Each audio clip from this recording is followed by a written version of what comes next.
చిత్రపూరి విల్లాల మీద పడ్డారు కదా, మనం మొన్న మాట్లాడినాం కదా. చిత్రపూరిలో విల్లాలు కూల్చివేత, అక్రమ నిర్మాణాలు నేరమట్టం, పర్మిషన్ లేనందున టౌన్ ప్లానింగ్ ఆఫీసర్ల చర్యలు, అధికారులకు సొసైటీ సభ్యులకు మధ్య వాగ్వివాదం, పోలీసుల బందోబస్తు. ఇక్కడ అనిల్ కుమార్ అని ఉంటాడు, ఆంధ్ర ఆయనే. దగ్గర దగ్గర 3,000 కోట్ల కుంభకోణానికి పాల్పడ్డాడు ఈ కబ్జాల విషయంలో. దీన్ని మన తెలంగాణలో బాగా కొట్లాడింది.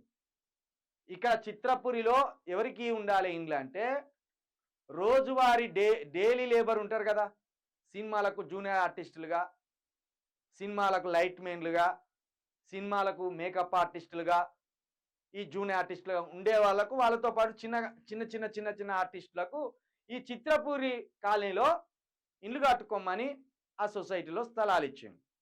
అది కూడా పుణ్యానికేం కాదు, కొంత డబ్బు పెట్టి కట్టుకోవాలని ఏర్పాటు చేసింది. కానీ ఇక్కడ ఎవరున్నారంటే బడా బడా బాబులు, మాజీ మంత్రులు, మీడియా అధినేతలు, వాళ్ళు కబ్జాలు చేసుకొని కట్టుకున్నారు. ఇలా మొత్తం ఆంధ్రలో పాడై ఉన్నారు ఇలా. కాబట్టి వీటిని తక్షణమే కూల్చిపడేయాలి. అది కూడా తెలంగాణ ఆస్తే. తెలంగాణ ప్రాంతానికి సంబంధించి అర్జెంటుగా తెలంగాణ ఫిలిం ఇండస్ట్రీని డెవలప్ చేసుకోవాల్సిన అవసరం కూడా ఉన్నది.